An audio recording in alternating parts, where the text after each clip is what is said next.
sama-sama tayong magiging saksi.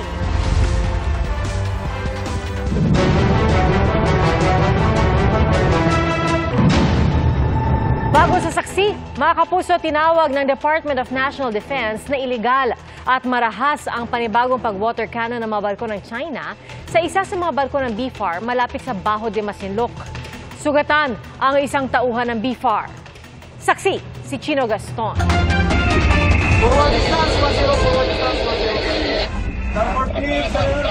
Hindi lang isa, kundi dalawang barko ng China Coast Guard ang nang water cannon sa BRP Dato Gumbay Piang ng Bureau of Fisheries and Aquatic Resources malapit sa Bajo de Masinloc sa West Philippine Sea. Una, ang CCG 5201 na pinatamaan ng water cannon ang kanang bahagi ng barko pasado alas 9 ng umaga. Ayon sa PCG, halos kalahating oras tumagal ang agresibong aksyon ng China, kaya nabasag ang bintana ng barko at nag-short circuit ang electronics at air conditioning ng barko. Sugatan ang isang tauhan ng BFAR. Sa kaliwang bahagi naman ng barko ng water cannon ang CCG 21562. Isang Chinese maritime militia vessel din ang nagsagawa ng delikadong pagmamaniobra o nagtangkang mang-water cannon sa BRP Dato Gumbay Piang. Nakaiwas ang barko ng BFAR. Patuloy na hinarangan ng dalawang CCG vessel ang barko ng Pilipinas hanggang sa makalayo ito. Bukod dito, may Chinese warship na nag-anunsyong magsasagawa sila ng live fire exercises sa lugar. Gayunman, naituloy pa rin ng BRP Dato Gumbay Piang at iba pang barko ng BFAR ang misyon nitong makapagbigay ng ayuda sa mga mangingisdang Pilipino. Sa isang ulat mula Reuters, sinabi ng China Coast Guard na winater cannon nila ang mga barko ng Pilipinas sa Bajo de Masinloc dahil umano sa iligal na panghihimasok at dahil binangga umano ang isang barko ng China ng barko ng Philippine Coast Guard na may bow number 3014. Sa social media post ng security analyst na si Ray Powell, kita sa automatic identification system tracking data kung paanong dinigitan ang BRP Dato Roma Pinet ng BFAR ng dalawang China Coast Guard vessel at ilang Chinese fishing militia. Dinigitan din ng barko ng China Coast Guard at Chinese fishing militia ang BRP Gabriela Silang at BRP Dato Taradapit. Pero hindi malinaw kung nagkaroon nga ng banggaan. We are still checking. So far, we are awaiting the results of the coordination with our counterpart agencies. Para sa GMA Integrated News, ako si Chino Gaston, ang inyong saksi. Nagkasundo ang mga mayor ng Metro Manila na itataas sa 5,000 piso ang multa para sa maling pagtatapon ng basura. Babantayan daw ang mga daluyan ng tubig gaya ng mga ilog at creek. Saksi, si Joseph Moro. Sa bawat pagbaha, kasunod ay katakot-takot na dami ng basura. Halos laging ganyan tuwing may malalakas na ulan, lalo na sa Metro Manila. Kaya ang Metro Manila Council nagpasa ng resolusyon para taasan ang multa para sa maling pagtatapon ng basura. Kasama sa mga mahigpit na babantayan ng mga ilog, creek, kanal at daluyan ng tubig. Nagkasundo po kami na amyendahan namin ang aming mga ordinansa para maging pare-parehas na nga pong 5,000 pesos ang magiging multa po dito. Except for Pateros, kasi sa Local Government Code or the Republic Act 7160, cities are empowered for fine for a maximum of 5,000, while for municipalities ay 2,500 lang. Maliit man o malaki at anumang klase ng basura, wala raw lusot sa panguhuli. Kahit maliit na balot ng candy, masasabi man natin, mura lang dapat yan kasi maliit na plastic lang naman yan. Kahit anong improvement po natin sa ating mga drainage systems, kahit lakihan po natin ang daluyan ng tubig, kung puro basura din po ang naman ito, ay patuloy nating haharapin ang problema po ng pagbaba. Nagpasa rin ang resolusyon ng Konseho para sa mas maayos na koordinasyon kaugnay sa mga proyektong ipatutupad ng national government. Hindi ito limitado sa flood control projects lamang, kundi sakop ang iba pang hawak ng iba't ibang ahensya ng gobyerno. Pwede rin naming harangin yung proyekto, pwede namin hindi accept kung nakita namin substandard, kung nakita namin hindi within specifications, and more so, pag wala kami nakitang proyekto at all, of course, hindi kami pipirma ng anumang klase acceptance. Sana, sa planning stage pa lang, makonsulta na rin po kami para mas maging tama po ang nagiging proyekto sa pangangailangan ng mga mamamayan natin. Bukod pa riyan, napag-usapan na kung pwede raw sana ay hayaan ng MMDA na pag-isahin o ipagdugtong-dugtong ang mga flood control projects sa Metro Manila para maiwasan na rin daw ang turuan kapag nagkasingilan. Hindi naman namin po pwedeng sabihin na kanal mo yan, kanal ko to. Hindi naman na I think magiging healthy yon for Metro Manila. Para maiwasan din yung every meter may tinatayong pumping station na sayang naman yung pera ng taong bayan because it is not synchronized with the Metro Manila flood control plan. So para maiwasan ang lahat ng experience natin o pointing fingers. Para sa GMA Integrated News, ako si Joseph Morong, ang inyong saksi.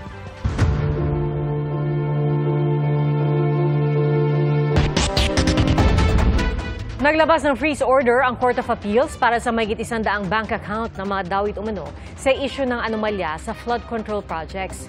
At sa La Union naman, nasilip ang mga flood control project na substandard umano ang ginamit na materyales gaya ng mga tubo na tila idinikit lang imbis na tumagos sa lupa.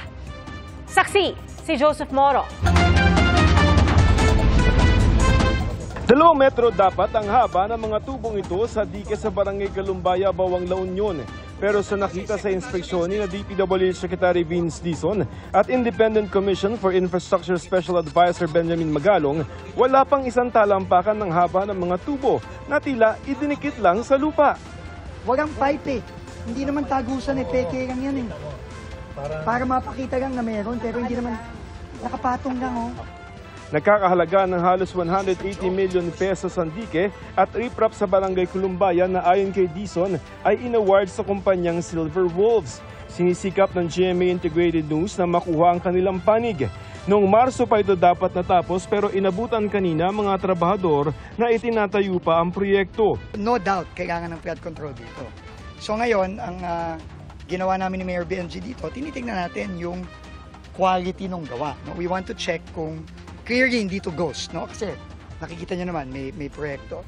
Pero mukhang, base pa lang sa observation namin ni Mayor Benji, mukhang napaka-substandard nito. No? We're going to declare this as a crime scene. Isa-secure namin to. Kung sakaling merong mag-intrude dito, kakasuhan din natin. Sa hiling ng DPWH at Anti-Money Laundering Council o AMLC, naglabas na ng freeze order ang Court of Appeals para sa 135 na bank accounts at 27 insurance policies ng 26 na individual na naunang sinampahan ng reklamo sa Ombudsman. Dahil sa regulasyon ng AMLC, hindi nito kinilala kung kani-kanino ang bank accounts na ito.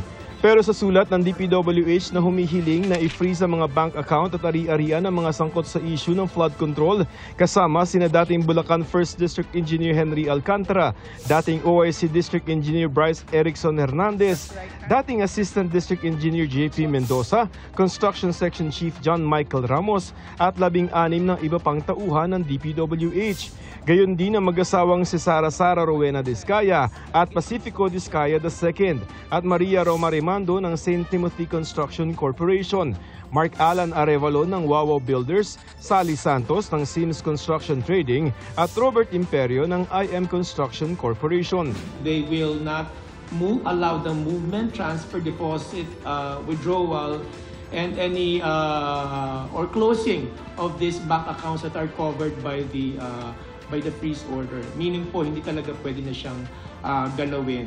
Sa ilalim ng freeze order din, kailangang i-report ng mga bangko ang laman ng mga bank account. May isang araw ang mga bangko para i-report sa AMLC kung magkano ang laman ng mga ito. Ang freeze order ay kaugnay ng mga kasong graft and corruption na inihain ng DPWH sa Ombudsman. Para naman doon sa ibang mga kontraktor at opisyal at mga tauhan ng DPWH na hindi pa nakakasuhan, ayon sa AMLC o Anti-Money Laundering Council, maaari pa rin nilang tiktikan kung may aktibidad ang kanilang mga bank accounts. Ang magagawa po natin dyan, we can still look into those bank accounts where funds are withdrawn, and the banks will have to file an STR, Suspicious Transaction Reports, to the AMLC. Doon po namin makikita kung yung account na yun ay nawi-withdrawhan. We can still look into those persons who withdrawn this amount, kung sino yung nagwi-withdraw, kung anak ba yan ng contractor na nagwi-withdraw malalaman po namin sa AMLC. Napakalaking step po ito. This is a major step in our road to make the people who did this accountable and to make sure that the people get their money back. Kasama rin sa investigasyon ng mga transaksyon sa casino sa ilalim ng bagong Anti-Financial Accounts Scamming Act o AFASA. Iniimbestigahan pa ng AMLC ang duda ni Senador Panfilo Lacson na nalolonder o nalilinis sa casino ang mga kickback ng mga binansagan niyang BGC Boys o Bulacan Group of Contractors. Kabilang sa BGC Boys sina Alcantara at Hernandez na sinampahan ng DOTR at LTO ng kasong paglabag sa Article 172 ng Revised Penal Code o paggamit ng falsified documents. Kaugnay yan sa pag-amin nilang gumamit sila ng Pecan Driver's License sa casino. Bukod kina Alcantara at Hernandez, sasampahan din ng reklamo ang iba pang binansagang BGC Boys. Ang pagkakaalam ko po, tinatapos na po. Bukas umakalawa, magsasampa rin po ang kaso ang LTO at DOTR. Iniimbestigahan na rin kung bigay nga ng casino ang mga peking lisensya dahil pati nagbigay ay maaaring ireklamo. Sinusubukan pa ng GMA Integrated News na hinga ng pahayag si Alcantara. Sabi naman ng abogado ni Hernandez, di pa nilang tatanggap ang kopya ng reklamo. Para sa GMA Integrated News, ako si Joseph Morong, ang inyong saksi.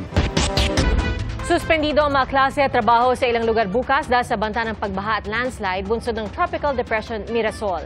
Sa lalawigan ng Laguna, walang pasok sa lahat ng antas sa mga pribado at pangpublikong paaralan. Gayun din sa bayan ng Lopez, Quezon, kung saan wala ring pasok ang mga nasa opisina ng gobyerno maliban sa mga naghahatid ng essential services. Nagsuspende rin ang klase sa Kasiguran Aurora. Napanatili po ng bagyong Mirasol ang lakas nito habang papalapit sa Isabela o northern portion ng Aurora. Base sa 8 PM Bulletin ng Pag-asa, nakataas ang Signal Number 1 sa Batanes, Cagayan kasamang Babuyan Islands, Isabela, Quirino, northeastern portion ng Nueva Vizcaya, northern at central portions ng Aurora, Apayao, Kalinga, Abra, Mountain Province at Ifugao. Gayun din sa Ilocos Norte, northern portion ng Ilocos Sur, Polillo Islands, northern portion ng Camarines Norte, northeastern portion ng Camarines Sur at Catanduanes.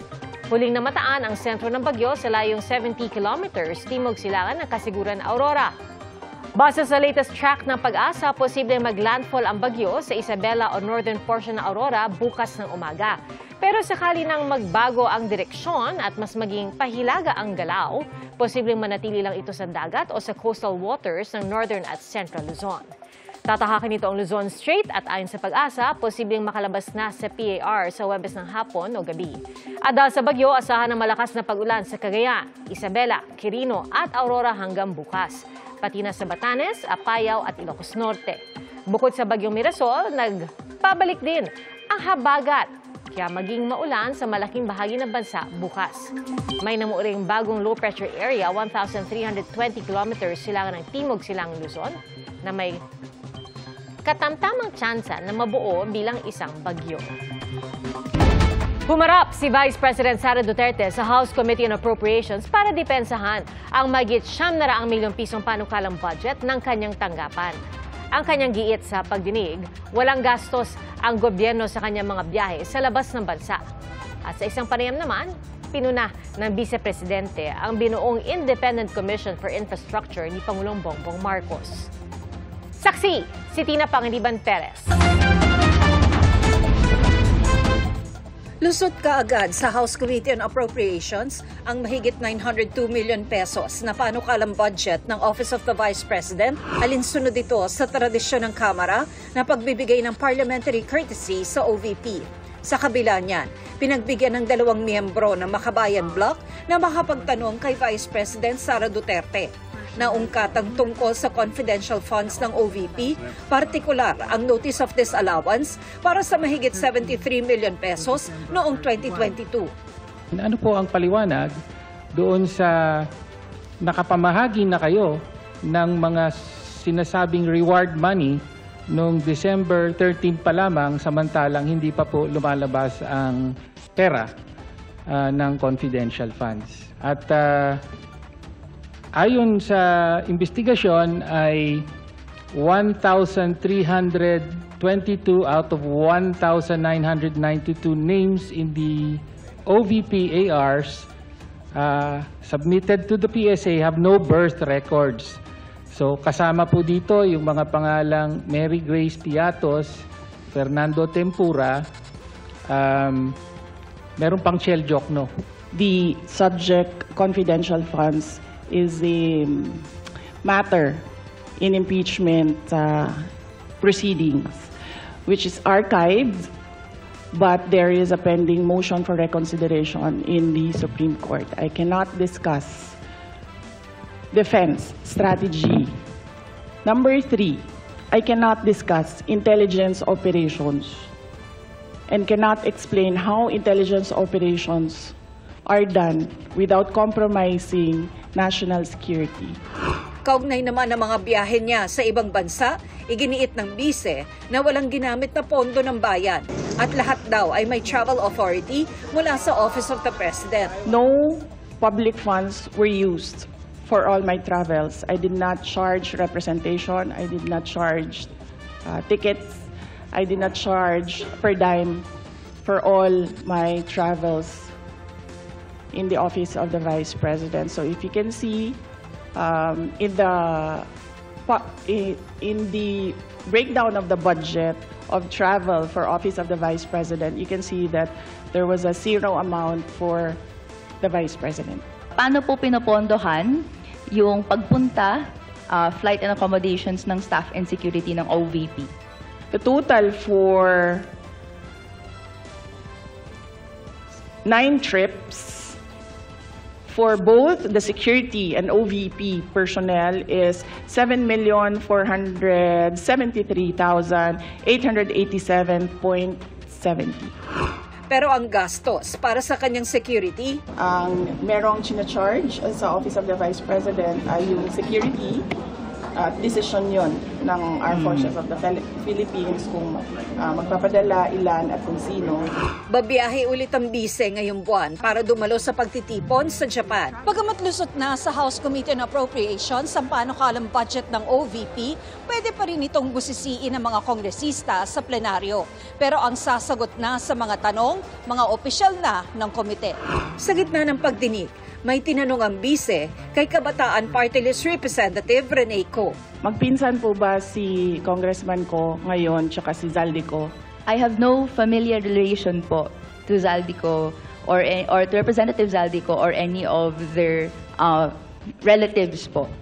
Si Representative Elizalde Co, ang dating chairperson ng House Appropriations Committee na umano'y nasa likod ng lagpas 13 billion pesos na insertions sa national budget noong 2025 ayon kay Representative Toby Chanco. Bumuo na ang Pangulo ng Independent Commission for Infrastructure para imbestigahan ang mga anomalya sa mga flood control project at iba pang infrastructure projects. Banat dito ng pangalawang Pangulo. Ano pa bang komisyon, anong truth commission, anong investigative body pa ang kailangan mo? Sabi ng bise, alam naman na raw ng Pangulo ang nangyayari, kaya dapat noon pa raw, inaksyonan na niya ito. Pag ikaw presidente ba, tapos alam mo na kung anong nangyayari, tapos nakikita mo na based on the budget kung paano binaboy yung pera ng bayan, mag-aantay ka pa ba ng komisyon o ng truth commission o ng kung anong komisyon yan? Aaksyonan mo kasi kaagad dapat yan eh. Nandyan na yung budget, nakikita natin kung paano siya kinuha. Diba dapat nun, diretso mo na gawin, tanggalin mo na yung speaker mo. Sinisika pa ng GMA Integrated News na makuha ang panig ng palasyo at ni House Speaker Martin Romualdez ukol dito.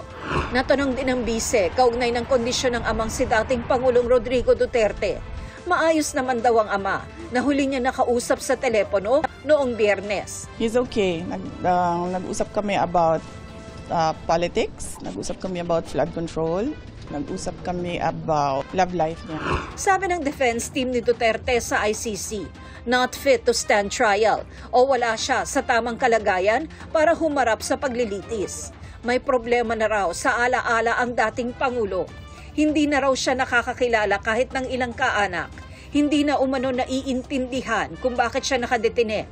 at hindi na raw makabuluhang makalalahok sa legal na proseso laban sa kanya. Sa tingin ko naman, merong mangyayaring hearing sa competency. So antayin na lang natin yung mga experts. Both sides, ICC sa prosecution, sa defense side.